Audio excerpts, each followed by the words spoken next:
Welcome back to the Tosser Podcast. This week on the show we had Olan Tekkers. Tekkers is a semi-professional footballer turned content creator. He came into my field of vision as he's a MAFS commentator. I think Ollie, unsung hero, Premier League player that no one really knows, but you're like, fucking hell, that guy can play. He's just gone by unnoticed because he's casually having a good time with his missus. But he also dabbles in other stuff too. You know what I'm joking about Australian summer, bruv? Man sitting here, 2 ice packs on the chest, AC on. I'm sweating up in my own house, bruv. I really think he's just everything I want to be in a person. He's tall, he's dark, he's charismatic, he's an athlete, and he's handsome as well. I really love this episode. We had a ball. So here we are, Tosser Podcast, episode 6, Olan Tekkers. Let's do it. All right, so welcome back to the Ollie Skelton show that everybody rates. The acronym for that is Tosser. You are listening to the Tosser Pod. Joined today, I'm very thankful, we've got, is it Olan? You can say Olan or Tekkers. Okay, well, I got Olan Tekkers, 408k on the TikTok, on the gram, 50-odd, semi-professional footballer, rizz god, NRL Connoisseur. Hey. It's the Tech Maestro. I like that intro, man. I feel good about myself after that. Fucking hell, you gassed me up, Ollie. Way to butter me up. What do you want from me? So we were just talking, right, NRL Connoisseur. Yeah. And you were just saying you were at the game last night. I was at the Women's State of Origin game. Yep. With Al and my mate Marty as well. But it was good. It was good. You know, I enjoyed it. Shame that we lost. Yes. You know, the men losing as well. Apparently I'm cursed. But Yeah. Well, how so? Because it's your first time? No, basically, pretty much any team I go for loses. Right. Yeah, so it's pretty fucked. So who do you go for in the Prem? So in the Prem, Chelsea. I've been Right, Chelsea okay. lost. We've Yeah. been terrible this year. I started going for Swans this year, and apparently Swans are not doing so well this year. Dude, It's my first year I went for the Swans. Last year was my first year going for Power. We made the finals, but obviously lost. Right. And then obviously I went for England, and then England lost in the Rugby League World Cup. Yeah, so yeah. everyone's like, any team you go for, Dan, just loses. It's funny you say, because I know nothing about NRL. Oh, really? I know nothing about NRL, because I've come from WA. WA is all AFL, innit? It's all AFL. Okay. And Swans have played finals 20 times out of the past 22 years. Yeah. Probably not going to play finals this year. That's bad for me. That is bad. I've got to start looking at myself in the mirror, man. Like, how do I get rid of this bad luck? Like, what do I do to break it? Everyone's calling me like the Drake of of Australia. Do you know what I mean? Any team you support. The Chael Sonnen of do you watch UFC a bit? So you know Chael Sonnen, what he does, everybody that he picks for a fight, he'll do his prediction, loses. Oh my so God. Chael Sonnen, the Drake Of the UFC. yeah. Do you watch UFC? You're a UFC fan? Yeah, casual, like Casual you kind know, of. who I'm got me- getting into it a bit more. So Conor obviously got me into it, and then it's like, but he's whatever's going on with that bloke. Yeah, But, he's in a different stage. Yeah. But did you watch the Volk fight? When he plays Islam? That was back. That was a couple months ago. That was in Perth. Yeah, I didn't watch it, but Islam won, right? Yeah, Islam won, but that was when I first started. Like, I was casual, but now I'm like hardcore after that. Yeah. So did you? How much did that cost? Those seats? I got them for free. Probably shouldn't be disclosing that. Because I was there with KO, so I was lucky enough they sorted me out seats. Yeah. I was actually creating content. I got a video with Volk as well, so it was like, it was mad experience. But they're pretty expensive. Dude, I heard they're a couple thousand. My mates in the bleachers, Yeah. $484. Fucking hell, man. $484. Yeah. They're not cheap. Yeah, at all. exactly. It's- That's about as much as a UFC fighter gets paid there as well. It's like it's how much they charge. They make a fuck ton of money, man. It's like the fans are so hardcore. It's not like any other fan base, man. Oh, no, it's absolutely crazy. Have you had a follower that you've seen and gone, So like the most famous person that followed me that made me. just doesn't have to be most famous, because sometimes you get someone that Okay, follows you heaps, you're like, who the hell is this? Why do they have so many followers? The only 2 people that followed me, and I did actually. Let's go 3 people that followed me, and I did that was Trail Mitt. He's like obviously one of the best players in the NRL in my opinion. Was it Benji? What's his name? Benji Marshall. Benji Marsh. Oh, how do I know? Benji Marsh gave me a follow. I was like, fuck, stoked. Mad. And I'd say Volkanovski, man. Wow, the Volk follows you. Volk follows me, bro. That in itself is like fucking got royalty in it, bro. That is mad. I'm doing something right. When Volt clicks that follow button, I'm like, yes. So keep going. You came here to Australia on a transfer, right? I was playing, I did a holiday working visa. You know what a holiday working visa is? So I came for a year just to do that, and I was playing football, semi-professionally at the time. Right. And then obviously COVID hit, so I was just pretty, I didn't know what to do. I just started my own coaching business up. And then while I started up, I just started making videos like every day. It was random, like I was just bored and shit. And then before you know it, like people liked them, so I just kept making more. And you were you centre back. Yeah, I was centre back, man. Yeah, big Virgil van Dijk. You know, I used to. Well, you know, I still consider myself a professional athlete, but mate, why not? The body doesn't. You know what I mean? The body's giving in, but in my head, I'm still a professional athlete. Yeah. So yeah, I'm just at a different stage in my life right now where like not like sport isn't my number one, but I still want to keep in shape, man. So I think I'm going to start up like maybe MMA, bro. Whoa. Yeah. Okay. Well, just to stay in shape, though. Yeah. Not an actual like go in there and fight, but just to stay in shape. Because apparently it's like if you want to get in shape, it's the like cardio on it is unreal. Like wrestling and all that kind of stuff. Yeah. You shed so much calories. I remember I used to do a bit of like I did like the boxing thing a little bit, and you go to the gym, and after a while there'd be like one guy that's maybe he's pretty good, and he'd be like, hey, do you want to do some rounds? You want to spar? Yeah. Now that apparently people fall for that all the time. Yeah, that's just the like a dude gonna beat you up for fucking 20 minutes. So you got to avoid that. Like, what do you think of the transition from reality TV to like boxer? And it's really funny you say that because I had Rupert on, and is he doing a boxing match? No, well, I said to him, I said, what is your check? Yeah. And how much you do? I said, what is your check? And he said, I think he knows that I don't. I'm not about. I think look, I might cut this, but I think it's where they go to die. Like that's the final, and I say that with love and respect. Oh yeah. It's the final straw. I think a little bit. Because it's like your final paycheck you can make. Is that what you're saying? Oh, okay. I don't know. I could be completely wrong. I hear that. But I think it's just it's amazing how that's just what everybody's. It's like come off MAFS. Yeah. All right, see what you can do for a year or so, and then after a year, it's like, all right, do a boxing Shout match. out Joe Weller, bro. Like, if it wasn't for Joe Weller, none of this shit. Started it off. I mean, I've watched a few of them, but I'm just like, it doesn't, like, if you don't have to go in the boxing ring and do it. Do you know? You don't have to. It's not a necessity. Yeah. It's not linked with your contract. You know, you can relax and just not do it if you don't want to. So it's funny, right? Because after, and the episode hadn't aired and hasn't aired right now, but a week later, Team Ellis hit him up to box. Rupert up? 5K they offered him.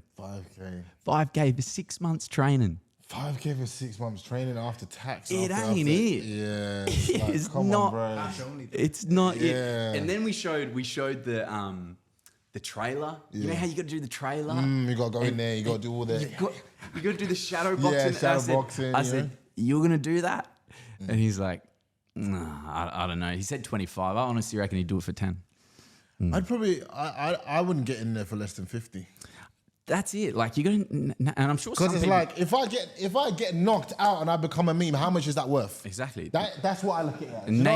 How much is you becoming a meme for the rest of your life worth? I think about it. It's like, yeah, if I get knocked out for 50K.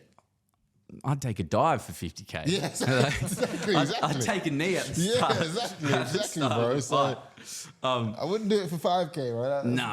That's not my price. It's just the whole thing is it's just bizarre how like there is certain things that are like kind of a rite of passage in the aftermath. Number one, podcast. Yeah. Number two. How have you found it navigating aftermath? This is a good. I try and so.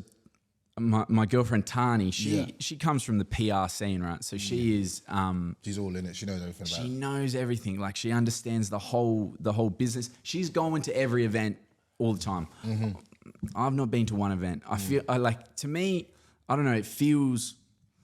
I guess like maybe it's a part of me that just doesn't want to do what. Like everybody can't. Like I don't want to do. Yeah. I don't want to do the high smile because as soon as I do the high smile.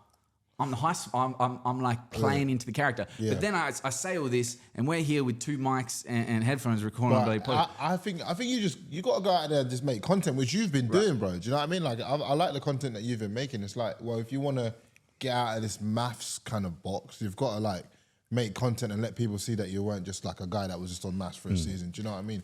Dom and Ella have probably done it the best. Yeah, it's when you can transcend it. But there's I don't know. I don't want to chase something if it's not like something that authentically I feel is me. Yeah, got you. And I guess the whole scene kind of does not. But I'll tell you this honestly. So I think that the way that you do your content, like there's definitely an influence of you on me in a way that I saw. I never used to use TikTok. I remember Tani saying to me, "Oh yeah, I love this guy Tekkers.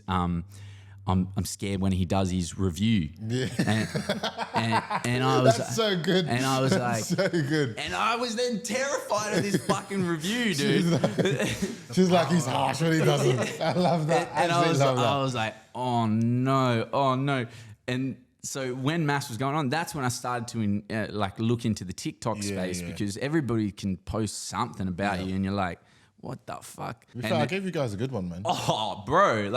I sent it to my mates back in Perth. Like, it was like the most throwaway line. You said underrated Prem player. Yeah. That was something that I was proud to show the fellas. Yeah. So, it's like a guy that's in the Prem, you're just like, you know what? Like, this guy's actually a baller, but no one really no one's seen him. Yeah. No one really notices until you like shine an eye on him. Like, nah, this guy's actually fucking funny, bro. So you spent a little bit of time in the US, right? Yeah. And were you at college? Yeah, I was at university. I was playing football or soccer, you guys call it. I studied in psychology for 4 years. Oh, man. And then went to play professionally in Holland. Then from Holland to Italy, England, and England, Australia eventually. So I've been everywhere, man. Yeah, clearly. Well-travelled. Well-travelled dude. And you didn't go to uni in the UK? Nah, I didn't. But you would have heard from your mates what university is like in the UK. What would you compare? Were you a fraternity? What's the GO there? In UK, the thing is, in UK, there's only Freshers Week, which is that week of like when you first get to uni where everyone's partying the whole week. Whereas America is just like, you can literally just go to a college if you want to that is partying 24/7. Yeah, right. Like it is. There's nothing like it. Like even my college, right? My uni that I went to was like a small little town. I describe it as like maybe like Wollongong, right? Small little town, uni, all of that kind of stuff. Like, you know, I don't know where. Like, Wollongong. People that are listening will know fucking Wollongong, man. Fucking hell, I'm not even the Aussie one here. And like small little town, and like there's still parties going off because like all the different teams will have their houses, and those houses will throw like, say a soccer team will have a house and they'll throw a party, and then all the different teams will come. But there's literally colleges where it's just it's insane. It's close to as like, what's the movie again? Project X. Like really? I've seen some shit that I'm like, what the hell is going on here? Like windows getting smashed, like someone being tipped upside down doing like a beer pong. I'm just like, bro, this is insane. Like they literally live it like there's no tomorrow. What's it like when you're on a soccer team? Obviously, soccer is a minority sport in the US. How does the soccer team in that town? Do you know what the funny thing is about that question? All right, there's a hierarchy. So we'll go highest. Let's say the highest, most desired athlete is probably like an AFL / couple NRL players who are at the top. In America, it's basically like similar sort of thing where like if you play soccer, soccer's like you're like at the bottom of the pecking scale. Do you know what I mean? So there's like the basketball guy.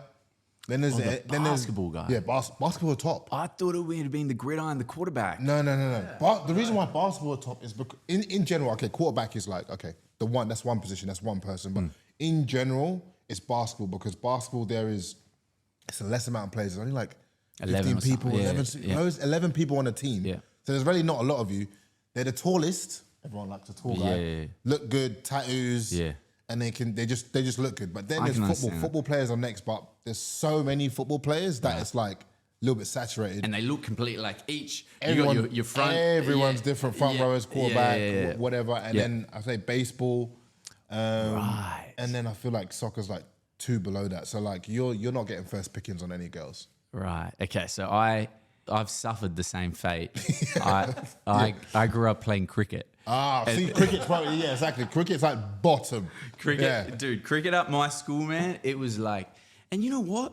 Everyone around us, like, I would look at my team, I'd be like, guys, it's a good looking you guy. are ruining the cred, man.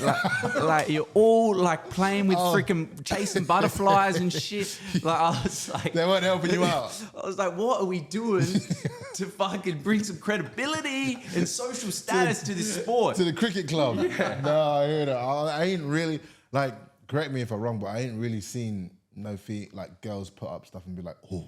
No, bro. That cricket guy's fucking hot. It's the lamest. It is. I don't know, Freddie Flintoff.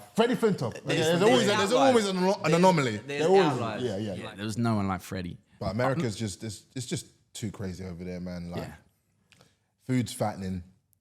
Yeah, everything's massive. Everything's bigger. Yeah. You know, I went over there. I wasn't there longer because my dad lives over there, so I was there for my brother's wedding. But it was just I put on probably like 3-4 kgs in like a week just from having a regular meal. Yeah, just having a regular meal, mate. I was like, no, I need to go back to Oz ASAP.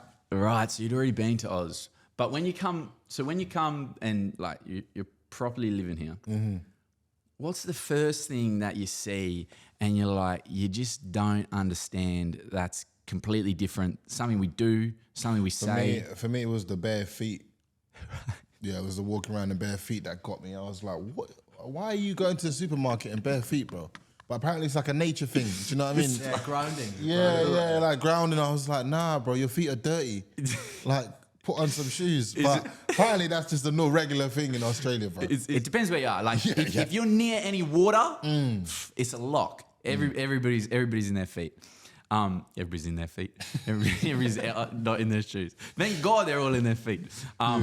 But then, you know, I was like suburbs, and it's probably like a few people doing it, like, oh, whatever. But like your girlfriend in the car, really, you're going the no shoes. Yeah. But it's not as like that's interesting. That that was the first thing. I was just like, what the actual hell is like? This has got to be an Aussie thing. Has to be.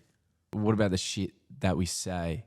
Oh, in terms of like the language, I've probably said this a lot, but the C word was the first thing that was caught me off guard a few times. I thought the C word was popular in the UK. The way we say it, in Ireland and in Scotland it is. Right. And it's a utility word in those places, but in London. Yeah, it's like because of how hard, like when I say, oh, how harsh. That's terrifying. Doesn't mean it sounds harsh as fuck.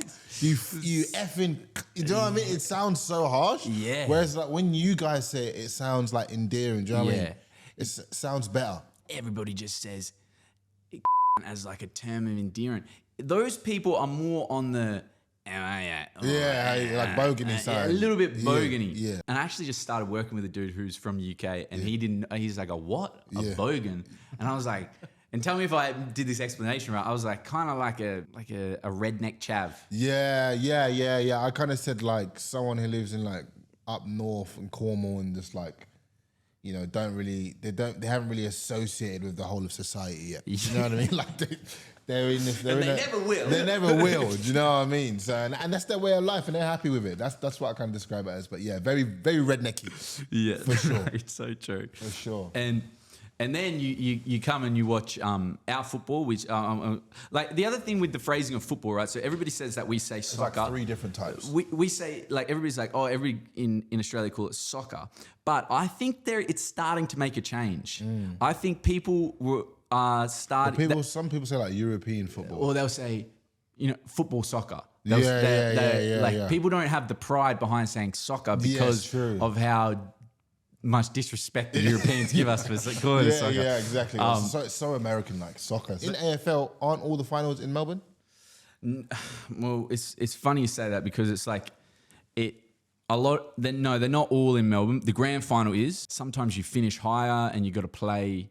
Oh, really? Yeah. So it's not. So the grand final isn't always in Melbourne, or it is? No, the grand final that's always. That's what I meant. That's what I meant. Yeah, that's the decision. That That's the decision that they're mostly, you know, unuproar at. The grand final being always in Sydney. Football fans weren't happy with that. What I wanted to do with, so I heard you reviewing some of the AFL songs. Yes, I did do that. And Last year, yeah. what I wanted to do was I wanted to give you the 2 WA teams. Okay. And who's that? What team is it? So Fremantle Football Club. Fremantle, yeah. And the West Coast Eagles. West Coast Eagles. So who do you go for? So I go for Fremantle. Oh. Yeah. The Dockers. That's it. The fucking Dockers, mate. That's it. Fremantle Dockers, lad. I think I heard the Fremantle one before. Yeah, and I'd be interested to know what's your preferred one. We've got 2 WA songs. Yeah. And yeah, I wanted to know your thoughts. Now, I've got a bias. However, I think our song is one of the worst songs in the AFL. Well, you think so? So it's a packed out stadium.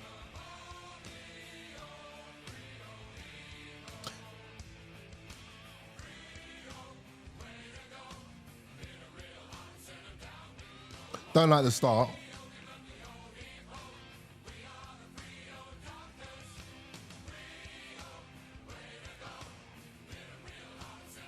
Yeah. All right. Okay. So that's one. Now We are the Frio Dockers. Now, what would you give that rating? I like that. I like the chorus. Okay. That's the one thing I do like about it. We are the Frio Dockers. It's like you can imagine yourself smashed at a game, just down in the pint. Frio Dockers. Right. Yeah. All right, let's go. Okay, and then we got our enemy, our successful older cousin, older brother. Now, this is actually their song from the 80s, so...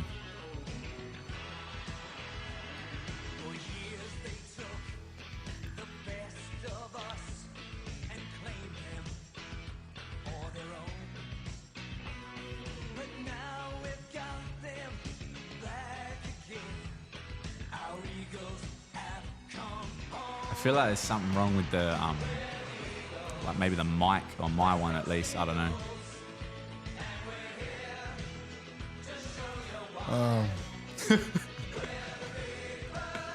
I remember this one.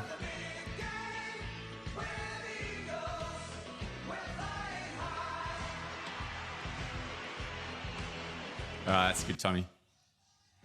Yeah, see, that one's giving like failed Christmas banger. Do you know what I mean? Like it's giving like we try to make a hit that's gonna be on everyone's lips for Christmas and it failed. That's what that one's giving. But no, if I'm gonna go with anyone, I've got to go Freo. I love that. I've got to go Freo because I can I can imagine myself singing that at a stadium. Do you think there's any way that I can convert you to be a Dockers supporter? Nah, I'm locked in with the Swannies, man. You know, they give me a season ticket, man. Good luck, mate. Can't say no to that, man. You know what? Good luck to the Swans. Actually, I'm good. With my luck, with my luck, good fucking luck to them. You went to WA. You went to Perth. Yeah. Did you notice any differences in Perth to New South Wales? Perth just felt everyone was way more relaxed, bro. Like way more relaxed, way more chill. Locals were chill. People were just like happy to see everyone in Perth, you know. And do you know what is slept on in Perth is the like how beautiful it is. Right. I was saying this. I was like, I went to like a beach. Like I was staying in the centre. Went to a beach like 10 minutes, and it was beautiful. Scarborough, Cottesloe. Like it was for me. I was like, this is better than like Bondi or like wherever in Sydney. Do you know what I mean? It felt better, and everyone's just running, going for brekkie. I was like, Perth's a vibe. It's a bit slept on.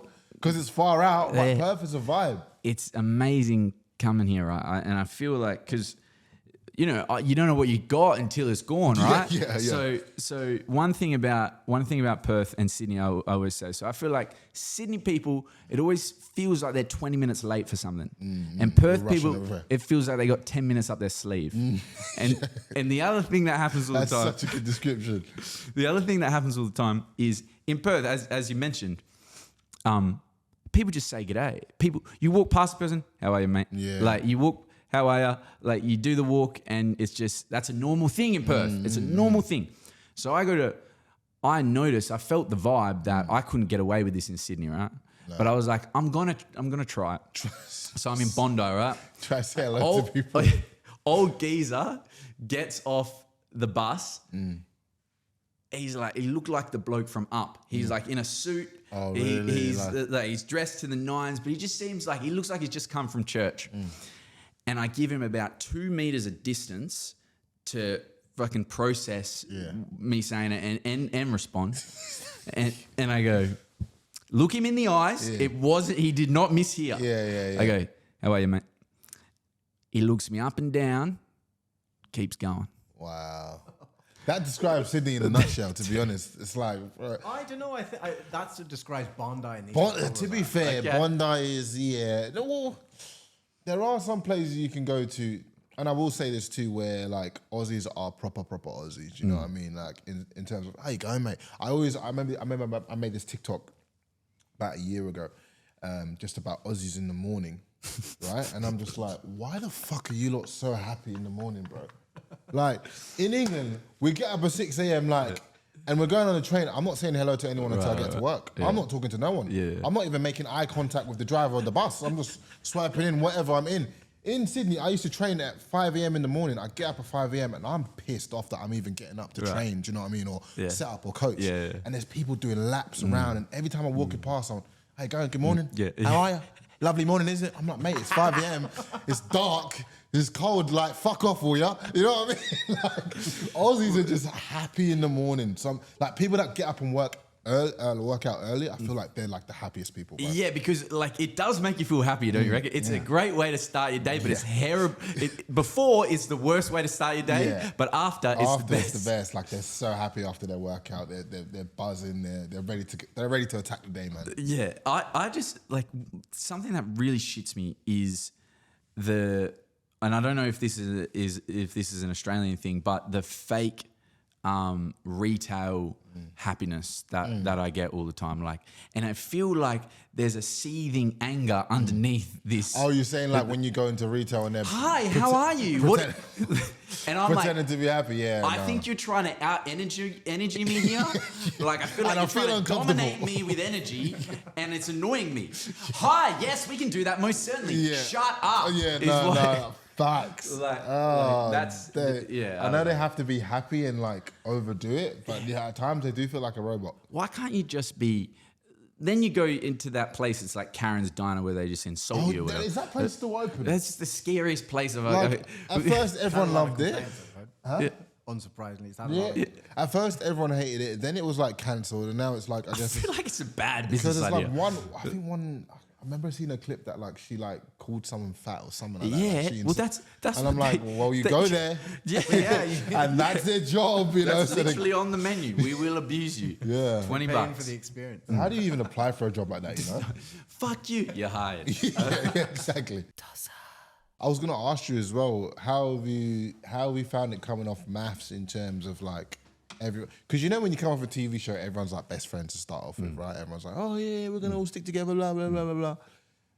How does that actually happen? Yeah, so I was like, I sussed it. It's like high school, right? So it's so similar to high school in a way that it's like you have 20 people, you'll have one mate that's like you your dude. You actually connect with. Yeah, and then a lot of acquaintances. Yes. And then you're friendly with some of the girls. Yeah.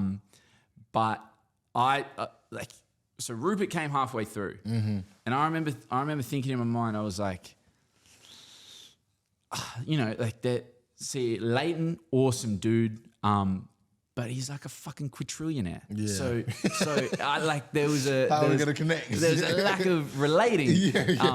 Cam, sick dude, but he's like I'm city boy, he's regional, right? So there's a disconnect there as well. Duncan, great lad. Yeah. He's too pretty.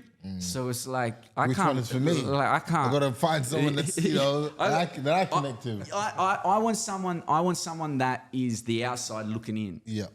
And I met Rupert, and I was just like, "This is my guy." Like I remember one time we snuck off for a beer because you weren't really allowed to. You weren't allowed to do any of that. You're not allowed to hang out on camera. And he essentially goes, what the fuck is going on? And I'm like, I don't know, mate. I don't know. I'm exactly the same. I'm trying to figure it out too. And then I was like, okay, fuck. And then it was just like, our mates are so similar as well. So like, my whole thing in this art, like, I've left with two best friends. I got Tarns and and I got Ruperts, and it's, I think to honestly have like somebody you'd put in your MySpace top 7, right? Yeah. He is honestly he's like, there. He's making that list. Yeah, he's on it. Straight in there. A couple friends come out. He's in. Exactly. So I was like, I'm sweet. Yeah. Like everybody else is a bonus, and then, but yeah, I was like, so fucking grateful that he came on the show, because he also brought out. Like, you know, they didn't fucking show us at the start, obviously, because we weren't saying nothing. Yeah. We said nothing for the first 2 weeks because we felt weird, man. And then as soon as I had Rupert, I was like, well, fuck all this shit. Yeah. And so I feel like to be honest, I feel like you had the funniest moments. Well, if you understand banter, do you know what I mean? How do you mean? Like if you get your banter, right. do you know what I mean? Like for me, I feel like you were the only one. I was like, this dude's actually funny. But you know, like from a guy's perspective, yeah. I don't think any of the dudes that were actually like funny. Do you know what I mean? Like last year, I was like, oh, he's the fucking like clown. Do you know what I mean? Yeah. Like I don't feel like they gave you enough of the spin on like, actually Ollie's funny. Let's tune into him being funny a little bit. Like even just maybe your reactions when something's going on straight on your face. Do you know what I mean? Yeah. Like that sort of stuff. And they said to me at the start, like I remember when I did my interview, they said, oh, you remind us a bit of Al. And I'd never seen it. And I said, who the hell's Al? Yeah. And I watched it and I was like, I think we come from the same place, but we're very different. Yes, like I would not have the confidence that Al has to fucking jump across the table or do a shoey. I'm like a little comment that might get picked up or not. So, but it was. I think it's a show that's obviously rarely wants to uplift a personality for comedy, like because it's a drama. It's like if they're gonna make you look funny, which is only gonna serve in a positive light for you, it's gonna be at your expense. It's gotta be at your expense. Yes, so that's why I was like, I couldn't believe like the John impression and all that. Yeah. I knew in my mind that was not getting in, so I was just fucking. That's crazy. Taking the meat.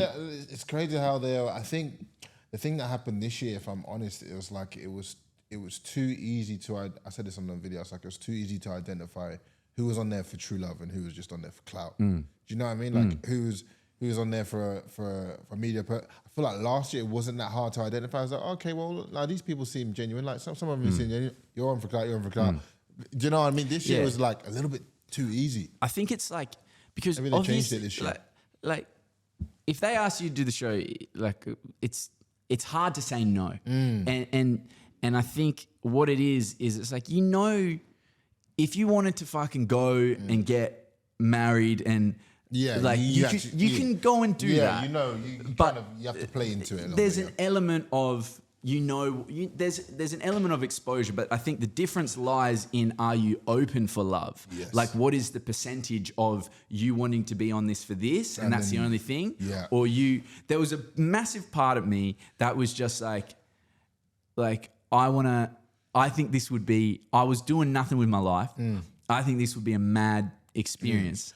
This is what I want to ask you as well. Just one question before we go on. Please. But like, the scariest thing for me, right, would be if I ever went on one of these shows, right, and like say you and Tiny, I developed a connection with someone, right, and you develop that connection with them on and off camera, right? Yeah. My scariest thing would be when there's no cameras or anything. Like, are you still the same person? Yeah. So do you know what I mean? That's what my scare. Like, did you? So I remember, we were always us on camera. Yeah. There was this one point, maybe 4 weeks in, right? We were having a little bit of a tiff. Yeah. And we got on camera and we naturally went good. Yeah. And after we got off camera, I said, I never want to do, we're not going to do that again. Yeah. We're going to be, there was a little separation from who we are and who we are. That's very smart, and we said, nah, I'm never going to do that. We're never going to do that again. We're just going to be us. Because I'd never seen the show. So there was a couple of things that I actually said to Tani at the start, which I think really helped us. So when we were out on the retreat, the honeymoon, I said, okay, so I think the way that we treat this is we've got 3 months together and it's going to end. The statistics are we're not going to be together at the end of this. So let's treat it as this is an experience. Makes us live in the present. Yeah. If you think about it, I'm with this person, I'm married, all this stuff. Yeah. It will consume you. Yeah, but I was like, let's imagine that this thing is fleeting, and it made us enjoy each other's company so much more. I think. And then the other thing that I said was, because I didn't know, all I'd heard people cheat on the show, this that, and I said, if you do find someone, if you do want to cheat, I didn't understand the show. Knowing that if you fucking did that, it's like the end. I mean, unless you're Claire and then you come back somehow, you know, get good at it, even though you technically cheated. Claire's kind of hot. Holler at me, Claire. Joking. She's kind of sexy. I'm not gonna lie. The other thing I said was, if you want to cheat, if you want to cheat, talk to me about it. That's fucking hilarious. If you want to go behind my back, let's just have an open and honest conversation. Well, my reason, that is fucking hilarious. My God, bro. You're one of a kind. Let me explain. If you want to step outside, just let me know. If you want to take another dick, that's absolutely fine. Just let me know. Let's talk about it. Let's have a conversation. That's fucking funny, bro. Let me explain what it is. So in my mind, I was like, there's these two elephants in the room. Yes. That we are going to be together forever. And that we could, it's like this weird elephant, dude. They don't want to, the producers don't want to mention it, but they don't not mention it. And everybody's kind of sussing it out. Do I get a vibe from this person? Do I get a vibe from, there's a little bit even like Adam and Claire thing was like, that whole like, do they vibe me? Don't they vibe me? Oh, they do. You know what I mean? Like it was that whole gray area, like, which is why I say Duncan and Alyssa, yeah. What's her name? Alyssa or Evelyn. Evelyn played it the smartest. Yeah. Because clearly they had a vibe. There was a little something. You know, but they were like, you know what?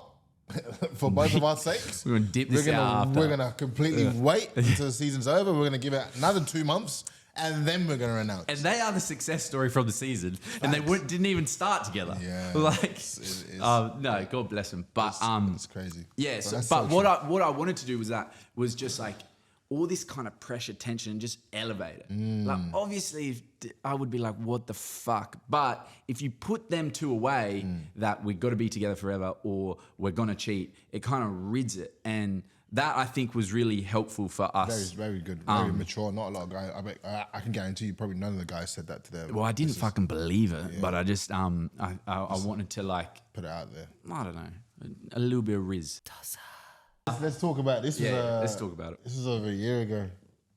I got the kids. I know what happened. I already know what I'm saying, to be honest. You probably watched it a few times. When those TikToks are you probably know the first 5 words off by heart. Yeah. I was like, what did I say? I said, a lot of men are scared about going up to girls or something like that.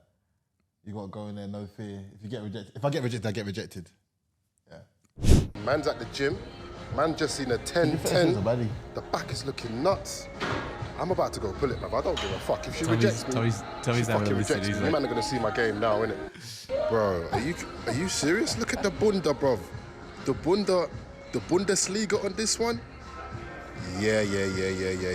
Straight. I'm hero. Okay. Say less. Hey, man, say less. I'm there. Pray. Hey, excuse me. Sorry to bother you. What's your name? Great. Dude, I know you're busy in that. Like you say, can I grab your number? And then you hit it with the, I know you're busy on, I know you're busy in that. Perfect. It diffuses it. Yeah. It's like you don't have to. Yeah. You always got, for me, whenever I'm interested in a woman or whenever I trying to talk to a woman, I always think you have to think if they're interested in you or not. Do you know what I mean? Like, I'm the type of guy that if the energy is off from the start, I'm just gonna leave it alone. Do you know what I mean? Like, if I approach a woman or a woman talks to me or whatever, or I go up to them and I get like they're not interested, I'm just like, alright, cool. Right. I hate being that guy that's trying to pursue and it's 80-20. Yeah. Do you know what I mean? Where she's just like, yeah. I just gave it to you so you'd go away. Yeah. Do you know what I mean? I absolutely hate that. So I always tell people, like, read read the room, bro. The vibe. Like, did she smile? Right. Did she laugh? Right. You know? Did she do a couple of looks? Did Had she done a couple of looks? No, to be fair, she checked me out a little bit. Right. And then go in. Do you know what I mean? Because a lot of what women actually say is like body language, bro. For sure. Not even with their mouth. That right there is single Ollie's nightmare. No, what, going up to... Not just going up, whatever, like when you're out and about. Yeah. The gym? The gym is probably, I think the gym is probably the hardest place to approach a woman. 100%. I'd say definitely probably in that you have a 90% chance of getting rejected. Whoa. And because they're literally in the middle of Because it. you got to think, I'm in the gym, like, I'm not here for man, I'm here to work out, like, fuck off. And they got... They got the headphones on. That world in here to out there. Yeah, it's different. So a lot of women just like laser beam focused, like, I got my headphones on, I'm doing this set, I'm out of there. Do you know what I mean? So, Yeah.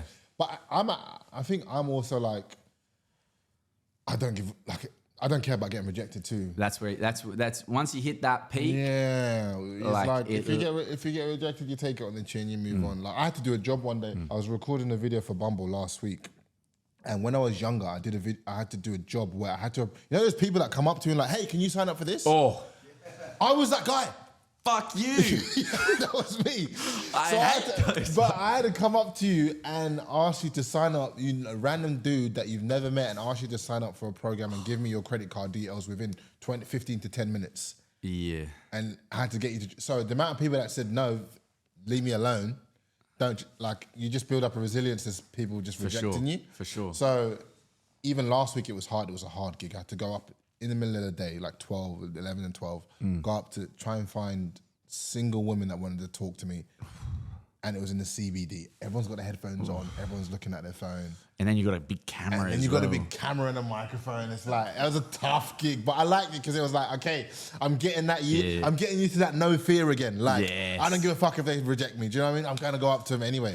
And I think guys in general have to have that mindset. For sure. Do you know what I mean? Yeah, like, you got to have like... You could have just walked past your future wife because you were too scared to say, hey, how you doing? Yeah, see her again. I remember one time I was walking past the people that are trying to sell you something in a shopping centre. And I walked past and she goes, hey, you dropped something. I went, what? She's like, hi, how you going? I was like, you got 10 minutes, dude. That is so impressive. Yeah. So you got to find little ins, bro. I'm telling you. Do you know what I mean? So it is a tough gig. Shout out to them, man. Keep doing your thing. Shout out to them, man. We know there's a couple of people doing it right now. And what advice do you have to a person doing that? That job? Yep.